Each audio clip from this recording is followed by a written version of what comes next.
बचौला।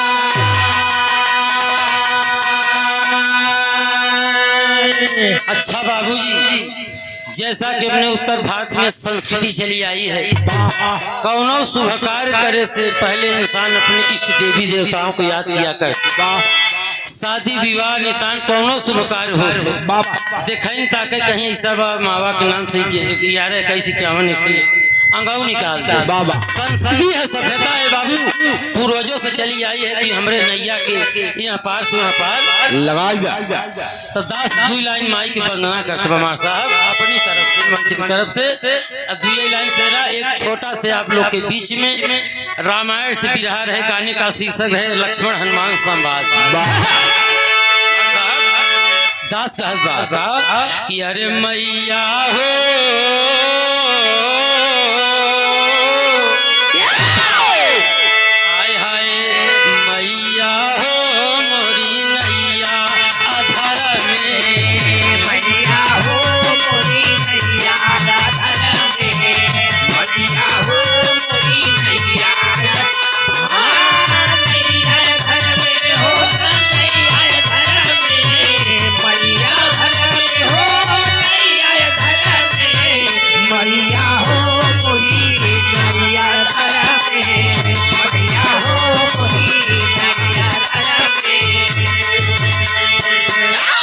कर रहा कि माँ इतना भव सागर में इतना लंबा पाट भाई पुरानी नैया, सभी की नैया की पतवार आपके हाथ में है बाबा।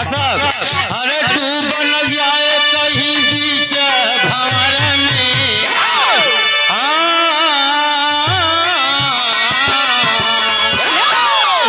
दास कह माँ अरे डूब न जाए कहीं बीच भंवर में, मैया हो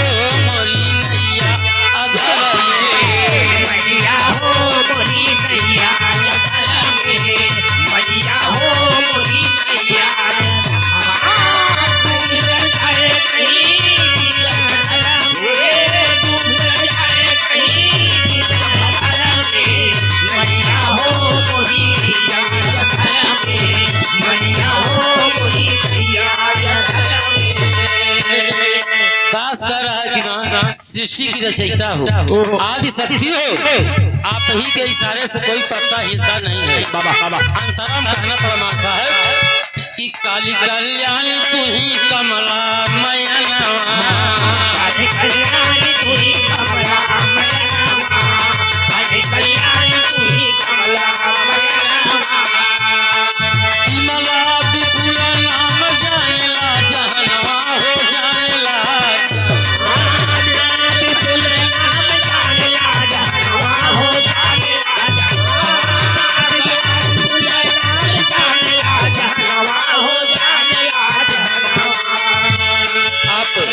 इस बारात के गार्जियन आदरणीय परम पूज्य डॉक्टर श्री रमेश यादव जी की तरफ से, जो कि हमारे दूल्हे राजा के आप चाचा जी हैं बाबा, धर्म के हमारे बिहार चाचा जी हैं, आपकी तरफ से भाव को समझते हुए डॉक्टर साहब चरणों को वंदन है। सभा में बैठे हुए सभी मूर्ति उदास कलाकार सब वंदन करता है। बोलो माता रानी की जय हो।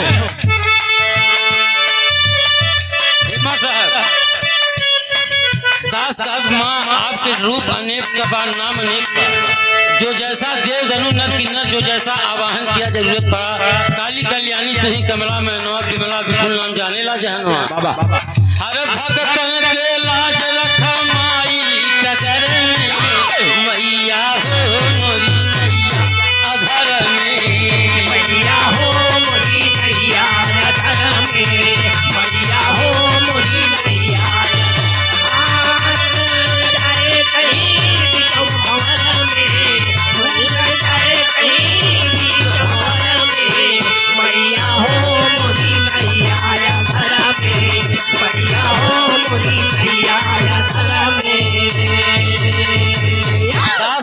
कितनी ऊंचे आसमान पे है, मैं आऊँ घर से हमारे पास एक तुच्छ माँ बाबा की करम में सजाए माई नरियर चुनरिया, माई नरियर चुनरिया, करम सजाए माई नरियर चुनरिया।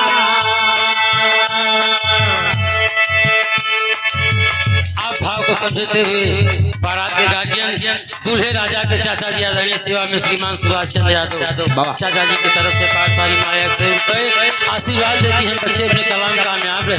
हे गुरु महाराज जब लग गंगा जमुन जल धारा अचल रहे अहिवाद तुम्हारा। भगवान सदा छाया रखना 2 दीप आज से जलते हैं। भगवान सदा छाया रखना 2 दीप आज से जलते हैं। कांटों को पुष्प बना देना 2 पथिक राह पर चलते हैं। अपार सारी माया आशीर्वाद कामना है। इमाम साहब कर में सजाए माई नरियर चुनरिया अरे गेंदा गुलाब वन से सजली कलरिया माँ सजली कलरिया गुलाब वन से सजली कलरिया हो सजली गुलाब वन से सजली कलरिया हो सजली सास का राय की माँ आस्था है विश्वास है प्रेम है इससे बढ़कर कुछ है नहीं। कर में सजाए माई नरियर चुनरिया गेंदा गुलबवा से सजली चलरिया अरे खाली हाथ नावा माई तोहरे शरण में मैया हो मोरी मैया अधर में मैया हो मोरी मैया अधर में मैया हो मोरी मैया घर में हो मैया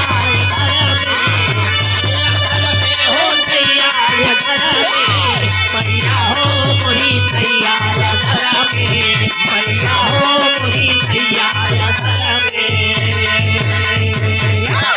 अभी गायिका महोदया जी बताई सही बात। माँ का अर्चना बनना चाहे 1 लाइन में चाहे अनेक लाइन में।